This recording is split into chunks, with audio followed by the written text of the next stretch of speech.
तो जय श्री राम दोस्तों।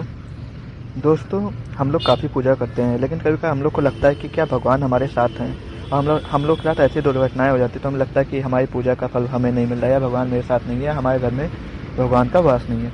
लेकिन मैं आज आपको कुछ ऐसा चीज़ें बताऊंगा। अगर आप डेली पूजा कर रहे हैं और आपके साथ ऐसा घटित होता है तो आप परेशान मत होइए, भगवान आपके साथ है और भगवान आपका साथ दे रहे हैं। कभी कभार क्या होता है कि हम लोग का बहुत बड़ा एक्सीडेंट लिखा होता है, लेकिन हम लोग डेली पूजा कर रहे हैं तो हम लोग को एक छोटी सी चोट आती है तो हम लोग कनेक्ट होता है, हम भगवान की पूजा कर रहे हैं। अगर आप भगवान की पूजा कर रहे हैं, आप जिसमें बहुत बड़ा एक्सीडेंट होने वाला था वो आपका मात्र छोटे एक्सीडेंट में आप बच गए। देखिए, आपकी लकीरों में जो लिखा है वो तो चेंज नहीं होगा। हाँ, भगवान उसको ज़्यादा से कम कर सकते हैं। मीन्स आपका बहुत बड़ा एक्सीडेंट होगा तो भगवान की अगर आप पूजा रेगुलर पूरे मन से कर रहे हैं, श्रद्धा के साथ, तो भगवान उसको कम कर देंगे। मीन्स आपको 10 बहुत बड़ा एक्सीडेंट होगा तो उसको छोटा कर देंगे। आपका बहुत बड़ा नुकसान होने वाला होगा पैसों का, तो आपका मान लीजिए 10 लाख का नुकसान होने वाला तो भगवान आपका उसको 1 लाख या 10,000 कर देंगे। ऐसा नहीं कि वो आपका बिल्कुल खत्म हो जाएगा। देखिए, जो आपके कर्म है वो तो आपको भोगने पड़ेंगे। भगवान ये साथ दे सकते हैं, उस कर्म को कम कर सकते हैं। आपके उस कर्म का भोग का भगवान कुछ ले लेते हैं अपने ऊपर, लेकिन आपको तो कुछ भोगना पड़ेगा, तो आप उससे परेशान मत होइए। अब मैं आपको बताता हूँ कुछ ऐसे संकेत जो अगर आपको मिल रहे हैं तो आप कि मतलब कि भगवान आपके साथ हैं या आपके घर में भगवान का वास है। तो सबसे पहला संकेत है कि ब्रह्म मुहूर्त 3 से 5 बजे के बीच में अगर आपको सपना आता है कि भगवान आपके साथ हैं, या आप कोई माला जप कर रहे हैं, या आप उसी में भगवान का नाम जप कर रहे हैं, या आप किसी बड़े तीर्थ में गए हैं, वहाँ गंगा जी नहा रहे हैं, यमुना जी नहा रहे हैं, या कोई भी मतलब कि मंदिर आप गए हैं, मंदिर में भगवान के दर्शन कर रहे हैं, अगर आपको ऐसे सपने आते हैं ब्रह्म मुहूर्त के टाइम में, तो इसका मतलब है कि आप जो भी पूजा कर रहे हैं वो भगवान को आपकी पूजा लग रही है। दूसरा सबसे बड़ा संकेत है कि जब भी आप अपना मीन्स आपका पूजा का टाइम जो भी है 6-7 बजे जो भी है, आप उस पूजा के टाइम पे जाते हैं और आप अपनी पूजा जैसे ही अंदर अपने पूजा कक्ष में बैठते हैं तो आपको एक अच्छी की खुशबू आने लगती है। वहाँ ना कोई धूप बत्ती जल रही, ना अगरबत्ती जल रही, लेकिन आपको वो खुशबू आ रही है।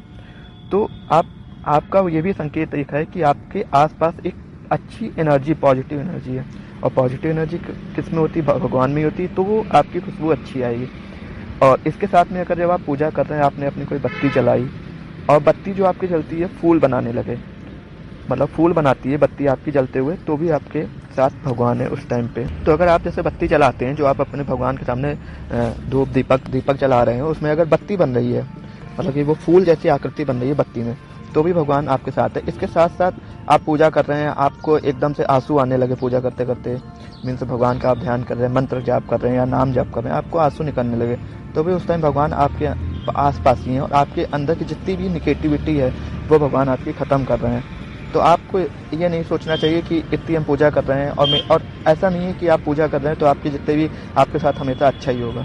आपके पूर्व कर्म को काटना ही पड़ेगा आपको। भगवान ये कर रहे हैं कि आप उस कर्म को कट करें, तो आप अपनी पूजा को मत छोड़िए।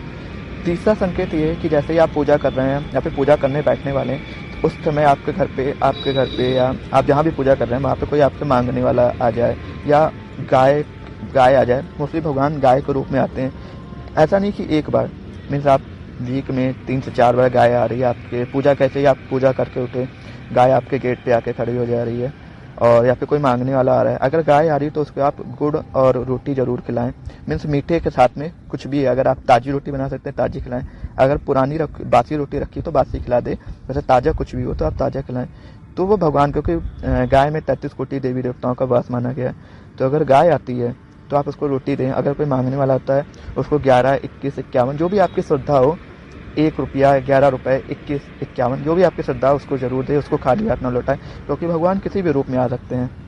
तो ये भी आपका संकेत है कि जब आप पूजा कर रहे हैं उस टाइम पे, या अगर पूजा कर रहे हैं उस टाइम पे आए तो थोड़ी देर अगर वेट कर ले तो ठीक है, वरना आप जो भी आपके घर में लोग सदस्य उनसे कह दें कि उस टाइम पे कोई मांगने आए तो उसको दे दें। और ये आपका तीसरा संकेत हो सकता है, तीसरा संकेत है। चौथा संकेत ये है कि आप कभी भी कहीं भी जा रहे हैं और आपको कोई भी अजनबी मिल जाए, मतलब कि आपको उसको देख के ऐसा लगे कि ऐसे इसके अंदर बहुत ज़्यादा पॉजिटिव एनर्जी है, और आपको उसको देख के जैसे लगे कि हाँ ये तो मतलब कि क्या है, तो आप उसको अगर वो रुपए मांगे या कुछ भी मांगे तो आप उसको दे दें। तो ये सब कुछ संकेत हैं, ये थोड़े से संकेत हैं, ये मोस्टली लोगों के साथ होते हैं जो पूजा पाठ में ज़्यादा रहते हैं। और अगर आप पूजा पाठ में रह रहे हैं और आपके साथ कुछ दुर्घटना भी हो जाती है तो ये मत सोचिए कि अब आप इतनी पूजा करते हैं, आप पूजा करना छोड़ दें। देखिए, दुख सुख आना ज़रूरी है। अगर आपके साथ सुख ही रहेगा तो आप फिर धीरे धीरे अपनी पूजा ही करना बंद कर देंगे। तो दुख सुख हानि लाभ ये सब तो चलता रहता है, इसके चक्कर में अपनी पूजा से अपना मन मत हटाइए। तो बस यही कहना है। बाकी अगर आपको वीडियो अच्छी लगी और आपके साथ ऐसा कुछ होता है तो आप इस वीडियो को शेयर कर सकते हैं और आप हमें कमेंट में बता सकते हैं। लाइक करिए, चैनल को सब्सक्राइब करें। हर हर महादेव, जय श्री कृष्ण, हरे राम।